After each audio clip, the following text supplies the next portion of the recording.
Bonjour les béliers et bienvenue sur votre escale Astro Tarot, guidance de vos énergies pour la lunaison du 6 octobre au 4 novembre 2021. La nouvelle lune en balance dans votre secteur opposé vous invite à une nouvelle ouverture relationnelle.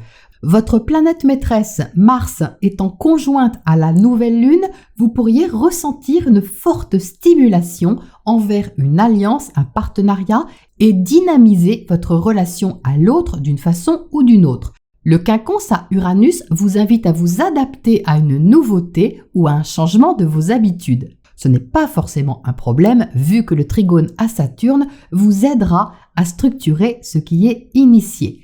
Mercure, planète de la communication, est aussi dans votre secteur relationnel, mais il est rétrograde, ce qui vous invite à revoir peut-être un contrat qui a été signé ou un projet que vous aviez à partager.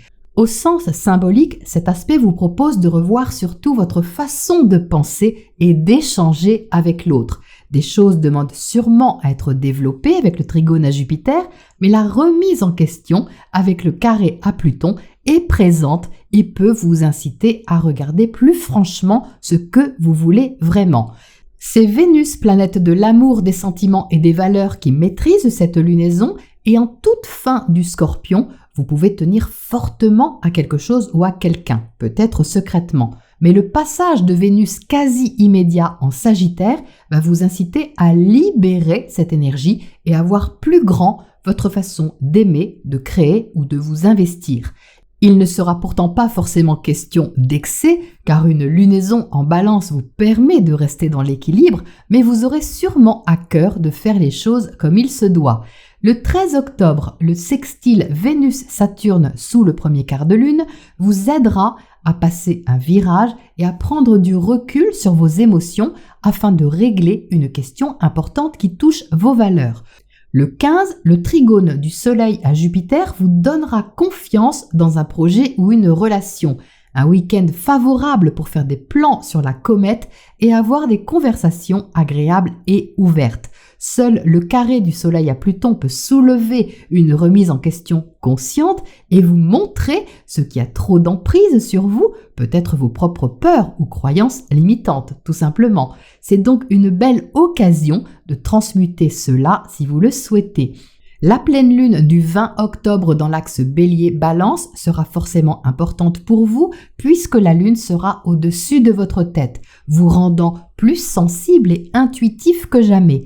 La réactivité émotionnelle sera plus forte. Vous serez stimulés, les béliers, mais aussi touchés. Jupiter, planète de l'expansion, repartira en marche directe et en trigone à cette pleine lune, il pourrait vous donner un nouvel espoir dans l'avenir et la sensation que vous pouvez vraiment faire avancer les choses. Le carré à Pluton qui trône dans votre secteur carrière et réalisation sociale ne manquera pas de vous inciter à transformer les choses. Ou peut-être une, simplement, mais elle pourrait être assez significative dans votre façon de vous montrer et de vous affirmer. Autour de cette pleine lune, Mars formera un trigone à Jupiter puis un carré à Pluton, entre le 19 et le 22 octobre. Ça va apporter une énergie supplémentaire culminante. La confiance sera là pour mettre les bouchées doubles, mais il faudra prendre garde à ne pas foncer tête baissée comme vous pouvez avoir quelquefois tendance à le faire, car le carré à Pluton peut être un peu raide.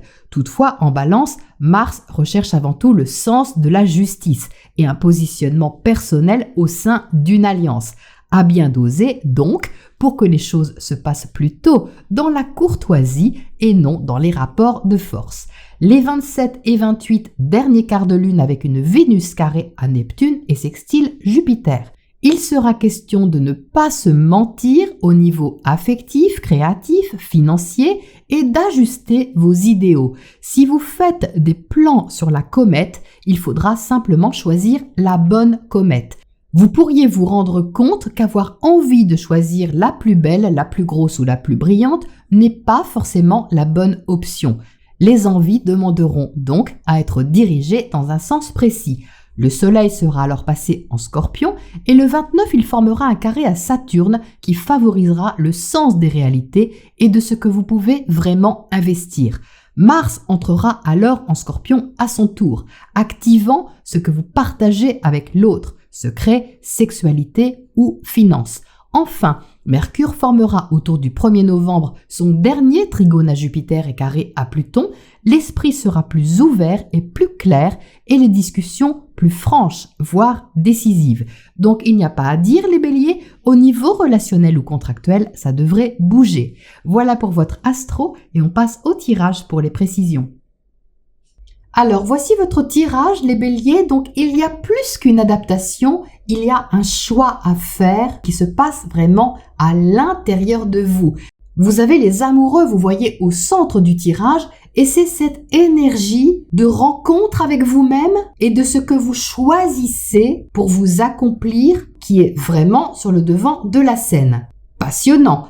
Alors, on entre avec l'empereur. Donc déjà, en entrée de jeu, l'empereur annonce un besoin de maîtriser la situation et de ne pas vous laisser déstabiliser par qui que ce soit ou par quoi que ce soit. L'empereur est un bâtisseur, ce n'est pas à lui qu'on apprend des choses. Il y a une certaine stabilité en vous par rapport peut-être à quelque chose que vous savez faire, que vous avez construit, que vous avez développé ou simplement que vous maîtrisez bien parce que c'est votre domaine et que vous avez une certaine position par rapport à ça qui est stable et bien ancrée. Si vous n'avez pas de situation extérieure qui ressemble à ce que je viens de vous dire, c'est une attitude intérieure d'autorité sur soi-même et de droiture, de constance envers vos principes, vos bases et vos structures intérieures. Cet empereur est une énergie travailleuse et aussi un peu autoritaire, c'est un tempérament de leader, de chef,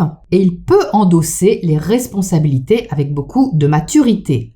Donc ça, c'est très bien, mais cet empereur, il est tout de même entouré par des cartes de coupe.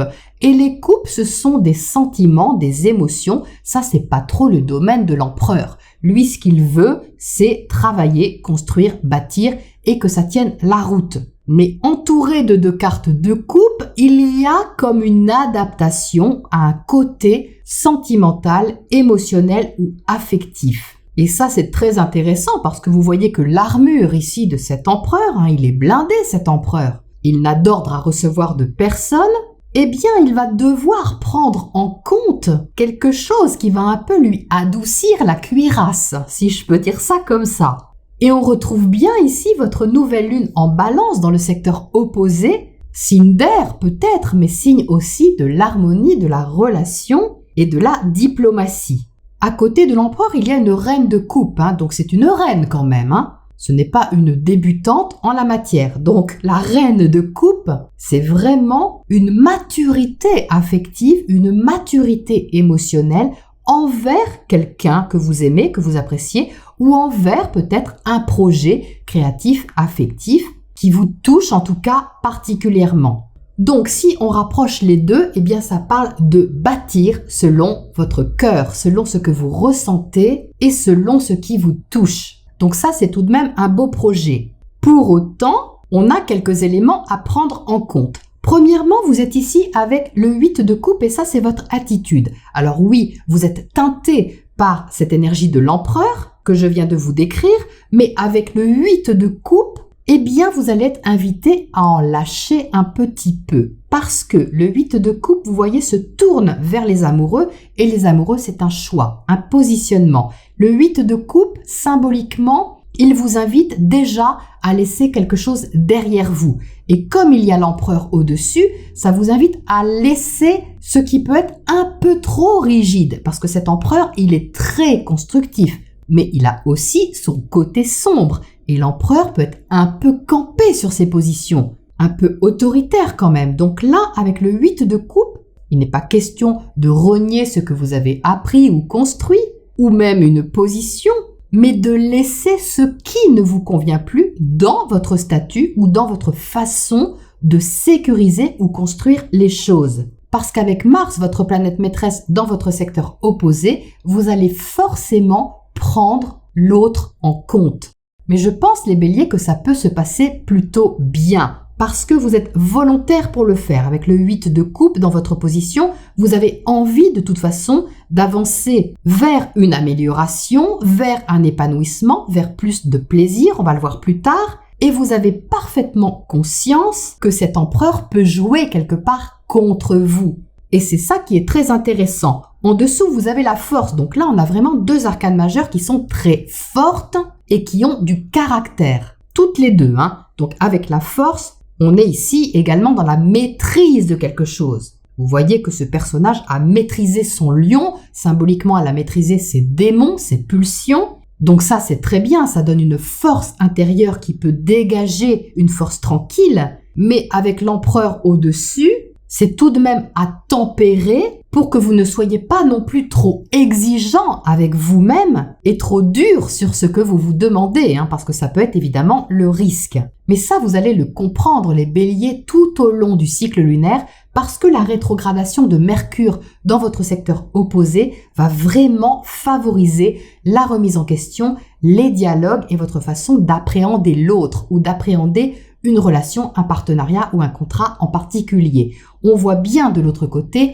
que le secteur relationnel prend une importance considérable. Je dis considérable parce que vous avez le monde de l'autre côté et le monde, c'est la dernière arcane du tarot. C'est donc une fin de cycle, mais c'est aussi un aboutissement, la réalisation ultime, la culmination de quelque chose.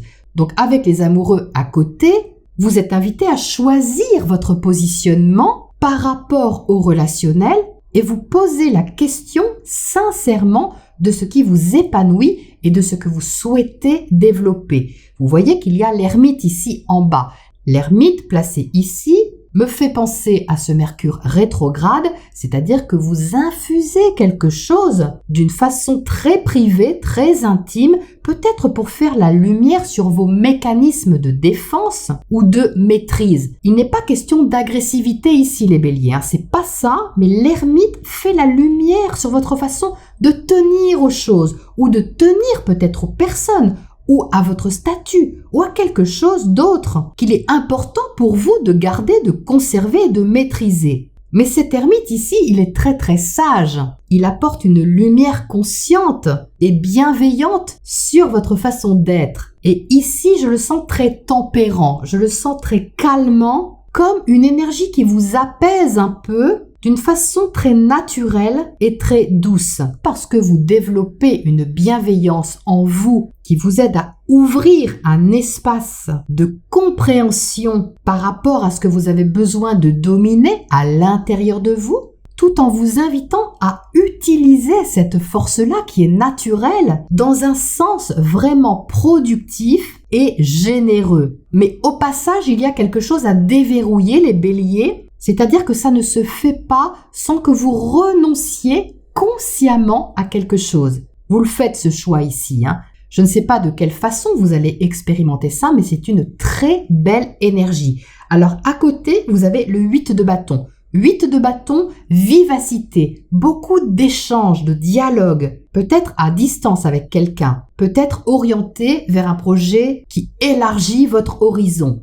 d'une façon ou d'une autre. Mais ça, c'est pareil, le 8 de bâton à côté de l'ermite, ce sont deux énergies complètement différentes. L'ermite est réfléchi, il prend son temps pour poser les choses, pour y voir clair, pour trouver une logique, une réponse adaptée, sage, alors que le 8 de bâton est tout en vivacité. Donc ici, elles ne sont pas contradictoires. Cela montre simplement qu'avant de libérer quelque chose ici de très vivifiant, vous allez d'abord faire le point en vous et un point qui est très honnête à mon avis. Ça demande vraiment les béliers de la maîtrise intérieure, de la maîtrise sur soi et beaucoup d'honnêteté avec cette combinaison des deux ici.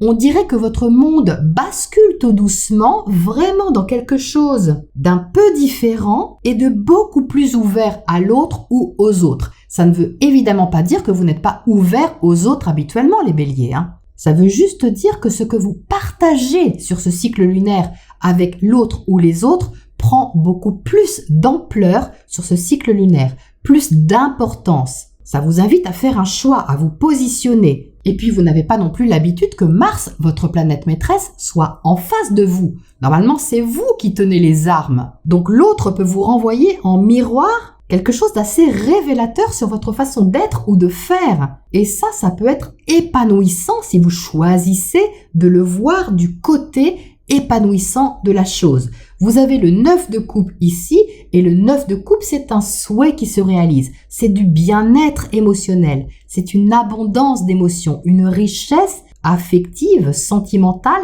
intuitive. C'est du bonheur quand même, le 9 de coupe. Donc le 9 de coupe à côté de la reine de coupe vous invite à ouvrir un espace de joie, de partage et d'ouverture de cœur à n'en pas douter. Il y a un petit truc à ouvrir ici, peut-être une autorisation à vous donner, parce qu'avec l'empereur et la force, il faut montrer patte blanche quand même. Mais ça, c'est pas grave, ça ne bloque rien et il n'y a rien de bloquant dans votre jeu pour développer quelque chose de très beau. Qu'est-ce qu'on a à côté de ce 8 de coupe pour commencer? Qu'est-ce qu'il laisse derrière lui, ce 8 de coupe? La justice, donc c'est marrant parce qu'on a vraiment cette nouvelle lune en balance et vous voyez ici, on a la carte justement de la justesse, de la justice. Mais placé ici auprès de votre position, ça rejoint un peu le fait de ne pas être trop campé sur des principes. De faire les choses dans les règles, oui. De faire les choses comme il faut, oui aussi. Il y a de la droiture ici, il y a de la conscience, de la maîtrise et un sens très aiguisé des responsabilités et de ce qui doit être fait. Mais comme la justice est à côté du 8 de coupe, il y a, comme je vous le disais tout de suite, une petite chose quand même à ajuster pour ne pas être trop dur et vous laisser une chance de rétablir cet équilibre en vous. Mais vous allez le sentir de toute façon, les béliers. Je pense que vous allez le sentir assez fortement. Qu'est-ce qu'on a sur ce monde de l'autre côté? Le secteur relationnel. On a la mort. Eh bien, dites-moi, il y a un virage relationnel important ici. Donc, le monde pouvait effectivement signifier une boucle à boucler, une fin de cycle, comme je vous le disais tout de suite. Mais ça se confirme ici avec la carte de la mort. Vous pouvez changer radicalement de position envers une relation, un contrat, un engagement, quel qu'il soit. C'est votre façon de vous engager qui change ici. Vous faites un point lucide sur la situation et ça vous permet de renaître à autre chose. Ça peut vraiment vous donner l'occasion de ressentir ici beaucoup plus de bien-être. C'est quand même pas rien. Il y a comme un changement de statut relationnel ici. C'est vraiment comme ça que je le ressens. Alors ça vous fait réfléchir peut-être, mais ça vous convient sûrement. Qu'est-ce qu'on a à côté de cette mort ici? Parce que j'aimerais bien savoir où elle va, elle. Le soleil. Bon, écoutez, là, franchement, les béliers, ça parle bien de renaissance. La mort suivie par le soleil. Vous renaissez à vous-même ici, à travers quelque chose que vous partagez peut-être de personnel, ou que l'autre partage avec vous. Ça va dans les deux sens. Quoi qu'il en soit, c'est tout de même très puissant. Il peut y avoir une belle réalisation ici, un bel espoir en tout cas de réaliser quelque chose d'important pour vous. Ouh, c'est beau, c'est beau. Qu'est-ce qu'on a comme oracle conseil pour terminer là-dessus? On a engagement. Bon voilà, ça confirme vraiment ce qu'il y avait ici. C'est votre façon de vous engager, de partager ou de vous investir envers l'autre ou les autres qui est concerné ici. On vous invite à vous ouvrir, à vous poser les bonnes questions avec l'ermite, mais à ne pas fermer les portes, au contraire à les ouvrir, ou à en ouvrir une en tout cas. Et elle est lumineuse cette porte, les béliers. Voilà les béliers pour ce splendide tirage du mois d'octobre et je vous retrouve très bientôt pour la prochaine escale.